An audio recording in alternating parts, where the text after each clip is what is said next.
Hello, good morning, good afternoon, good evening, wherever you are tuning in from. Thank you for being here for From a Place of Self. My name is Dayal, and I'm extremely grateful and honored to share this space with you. I want to read for you this line from this book by Dr. Richard Schwartz, the founder of the Internal Family Systems Model, in a book that he wrote called You Are the One You've Been Waiting For. And he's been talking about this concept of courageous love and what it means to release other people from the sometimes unconscious roles that we place them in, because more often than not, we enter relationships with a deficit where there is something, a perceived missing of something within me that I'm thinking will get filled by somebody else. That's why, more often than not, when we're single, we're looking for that perfect partner. And when we find a partner, we're wondering, did I find the right partner? And how do I make this work? And why isn't it working the way that I thought it was going to work once I finally found them? Because it was never the partner that we were looking for. It was the filling of that gap, that void, that something in me that I've always noticed or felt was missing, or something that I thought would get soothed or fixed or repaired once I filled in the fill in the blank gap. More often than not, it's a relationship that we think is going to do it. Sometimes we think it's going to be money. Sometimes we think it's going to be a certain career status. Sometimes we think it's going to be a certain type of way I can get my body to look or be perceived, or whatever it might be. But when we take the time to really create space internally to actually ask the question, what is it that I'm really looking for? That is the $1,000,000, $1,000,000,000, $1,000,000,000,000 priceless question that we don't ask enough. What is it that I'm really looking for? And one of the reasons we don't give ourselves enough time and space to ask that question is because we're constantly being barraged by messages that are telling us, this is what you're looking for. This is what you need. It's called marketing. And we're constantly buying into this lie, this idea that this is what I'm looking for, right? And so when we tell ourselves a lie often enough, confidently enough, or when we're told a lie often enough, constantly enough, consistently enough, it becomes a so-called truth. And that so-called truth becomes a culture, which becomes a tradition, which becomes something in which we just take for granted without ever questioning. And so much of the healing journey that we're on is simply questioning the premise on which we operate most of the time, right? The lies and the stories and the narratives that aren't really true. And some of the lies and the narratives that we tell ourselves is that happiness is somewhere out there. It's in someone else. Once I find the perfect partner, once I find the perfect person, the perfect job, the perfect whatever, right? And so Richard Schwartz shares in this book, thus this ability, he's talking about releasing people from that prison that I put them in, that your job is to compensate for what I didn't get earlier on in life. Your job is to compensate for the void, the lack, whatever it might be inside me. When I release people from that, this is what happens. It's very powerful.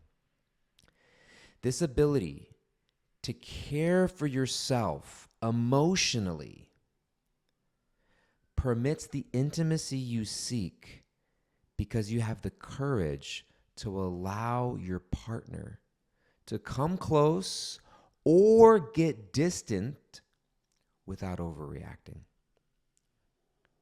With less fear of losing or being hurt by your partner, you can embrace them fully and delight in their love for you. I'm going to read that again slowly.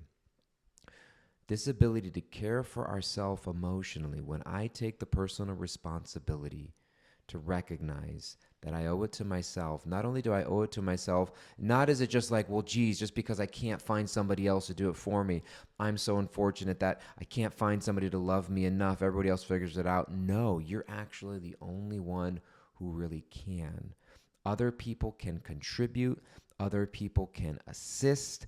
Other people can play supportive roles, but nobody can replace the primary role that you play in your own life to be able to be the steward of your own inner children, of all of the parts of you that are part of you. They're not part of somebody else. They need your self-loving attention and awareness.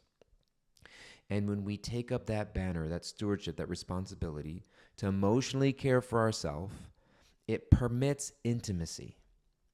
That is the doorway to intimacy. Emotional self-care is the doorway to intimacy. Why? Because now I can allow my partner to be them. And when they're close, it's beautiful. And when they get distant for whatever reason, life gets busy for them. They're working through their own stuff. There's a misunderstanding. They're not able to fulfill every wish or desire of my own heart. It doesn't destroy me. It doesn't collapse my whole understanding of them or myself or the relationship. There's still a sufficiency of emotional deposits in my heart. There is a foundation that allows for the ebb and flow of relationship to happen. And it's not that I'm just settling for less.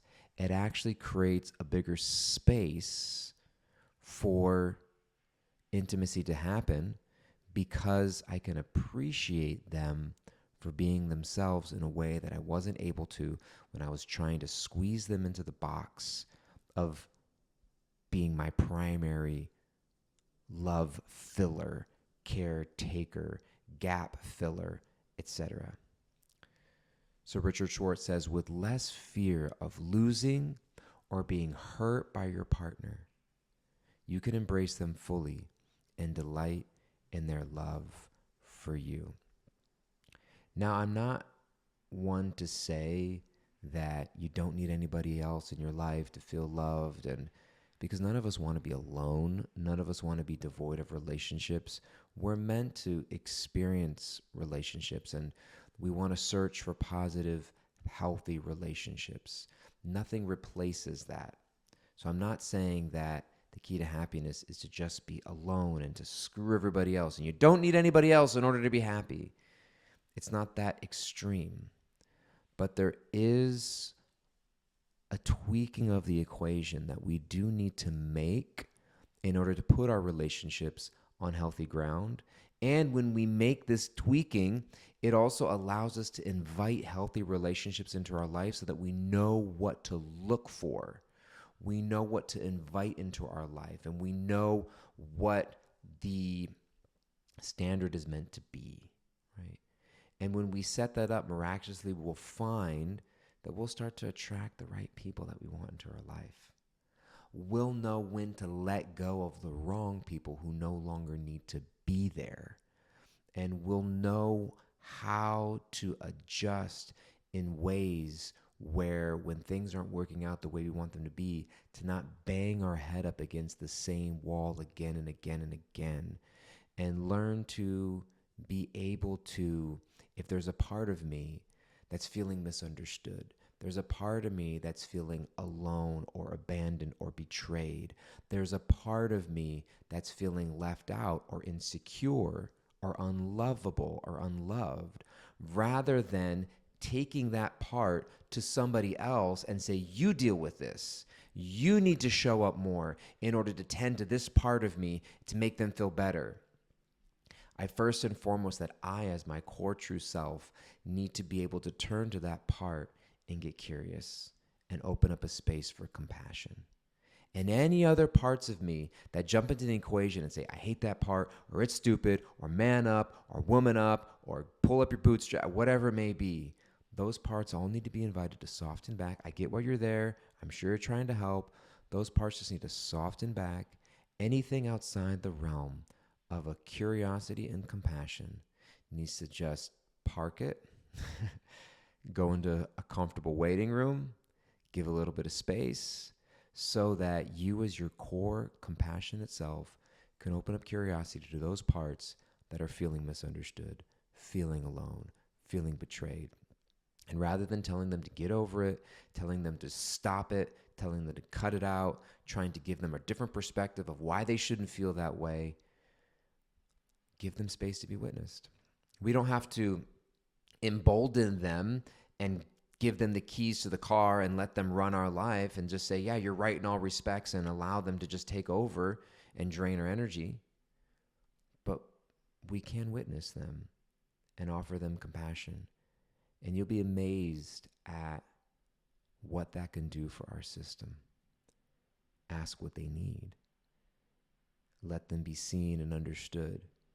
And when we're able to do that in a way, enact that self-compassion towards ourselves genuinely, everything just starts to soften and quiet down a little bit. And then we're able to re-engage in our relationships from a much more mature place. And we can understand what's reasonable and not reasonable to expect from others. And then we're also able, as Rich Schwartz says, embrace others fully and delight in their love for us, because love no longer means you fulfilling every desire in my heart and you being that perfect person that needs to fill everything inside of me and fix it all and make it go away. But love means something different, where two people who are on their own self-compassion journeys are able to witness, hold space, and appreciate each other, forgive each other, and encourage each other on their journeys home. So I'm so glad to be on this journey with you. I love you genuinely, even if I haven't met you. It's not empty words. I'm not just saying it as the standard quote at the end of my podcast or posts. I genuinely extending love from my heart out to you, the deepest part of you. And I want you to know that you're not alone. I want you to know that there is a higher power that is in your life and is reaching out to you and is here with you in this moment right now and is always available to you.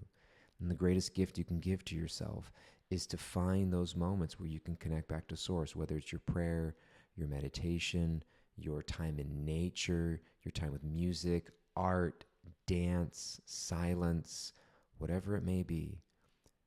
Don't forsake those valuable parts of your life, because they are your lifeline. And the more that you connect back to source and open up space for yourself, the more you'll be able to do this beautiful practice of holding curious compassion for all of your parts, and the better every aspect of your life will be. I know it's not always easy, but I'm right there with you, sending you so much love. Thank you for being here, and have a wonderful rest of your day. Bye-bye.